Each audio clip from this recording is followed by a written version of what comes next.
Donald Trump holds 4 events today in New Hampshire ahead of tomorrow's Republican primary. The latest poll shows Trump holding a double-digit lead in the state. 4 of the candidates are in a race for second. Trump clashed with his rivals and even members of the audience at a weekend debate. The New Hampshire frontrunner is with us from Manchester. Donald Trump, good morning. Good morning. Is your campaign changing at all after New Hampshire, because of New Hampshire? Well, you mean because of Iowa?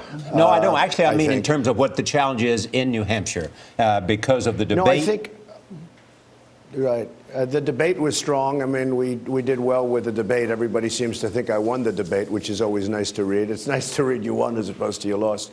And the numbers seem to be good. I guess the new polls are showing me up since after the debate, the ones that just came out this morning.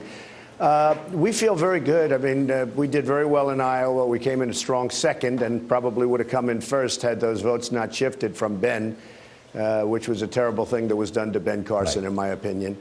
And frankly, I think we're really doing well in New Hampshire. I hope to do well. I hope we don't have Charlie. They're talking about a snowstorm tomorrow. That's not what I want. But you want a big turnout. They're talking about having somewhat of a snowstorm. Yeah, I want a big turnout, and snowstorms generally don't help. Boy, it looks like... But we're doing really well. We watched the debate, and boy, it seemed like you and Jeb Bush really got into it. He's stepped up his attacks on you. Well, you know, he's trying to show he's a tough guy, which he's not. He's sort of the opposite. And they're spending about, he spent about $25 million on ads against me. He spent over $100 million on his campaign, and it's gone nowhere. He's, you know, a very stiff guy. And it's sort of sad to watch, if you want to know the truth. But he spent a lot of money on ads, and then he goes into the debate, and he tries to show that he's tough about eminent domain. But it just came out that his family used private eminent domain to do a stadium in Texas. But he doesn't mention little things like that. So, you know, I don't think he's going anywhere. I just don't see him having the persona, the personality to go much further. I want to give you the opportunity to respond because he was especially tough at a town hall in New Hampshire yesterday where he called you a loser. Listen.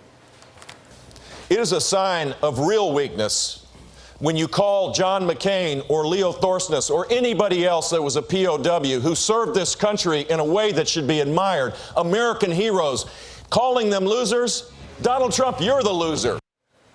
How would you respond to that? Well, it just shows you how they lied. Number one, I never called John McCain a loser, as you know. I like John McCain. I supported John McCain.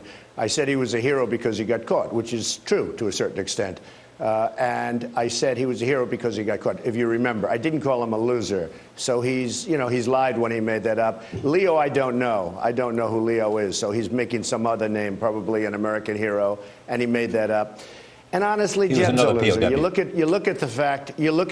Yeah, but I just don't know him, Charlie, and I never made a comment about him, and I never said that about John McCain. But you look at Jeb. Jeb's a loser. He spent $110 million so far. He's at the bottom of the pack or toward the bottom of the pack. He's going nowhere, and the only thing he does is attack me. That's, you know, he thinks if he attacks me, that's going to show he's tough. But every time he attacks me, he melts like butter. He's just a guy. I mean, it's really sad. Every time I see an ad about myself, it's him spending a lot of money, of special interest money. He's not putting up his own money. He spends money from the lobbyist and the special interest to attack me. So, you know, look, I don't see him going anywhere. The last thing we need, frankly, is another Bush. Okay, the story coming out of New Hampshire so far is one, that you have a huge lead. That's second story is that Marco Rubio suffered in the debate. All of the analysts after the debate said that he really took it on the chin. He really took a hard blow from the governors. What do you think of that? Well, he did. I was standing next to him. He was to my right, and he was having a hard time. It was sort of interesting to watch because he made the one statement, and I'm one with a good memory. So, you know, I'm hearing the one statement, and then a couple of minutes later, he made the same statement, almost identical, and I said, all right, well, that's okay. You know, we've repeated ourselves on occasion, Charlie, right? Yes. Mm-hmm. And other than Nora and Gail, but Charlie and I repeat ourselves constantly, right? No. But okay, so then I heard it again, and then I heard it a third time, a fourth time, and I think even a fifth time. And I said, wow, that's really strange. I didn't know it was going to be blowing up. You know, it's turned out to be a massive blow up, but it was at first, it was certainly different. I mean, it was a little, I'm standing there and I'm saying, did I hear that 5 times now? I mean, you know, what's going on here?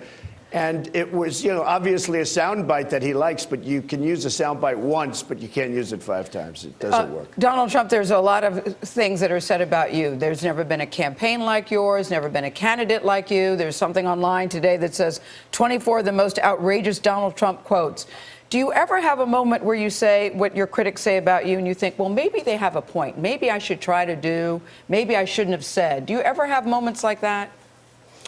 Well, I do, but I also, don't dwell in the past. I learn from the past, and, we all make mistakes and certain things you would have done differently in life, all of us. I mean, who wouldn't have if you had that option, but we never do have that option. Right. So you have to learn from life, and if you do something, you don't do it again, that's all. But, I've run good campaigns. I mean, I've never done this before. Remember, these guys I'm competing against are governors and senators. That's all they do. I've been a job creator. I do developments and I do deals, and I've been very successful, and I've employed tens of thousands of people over the years, and I have thousands of employees right now, and there's something awfully good about that. But I'm not a politician. I've never done it before. I'm having a lot of fun doing it, to be honest with you. We can tell. I always say to people, listen, if you question anything about Donald Trump, look at his kids. You've got great children, and that says something. That says something about you.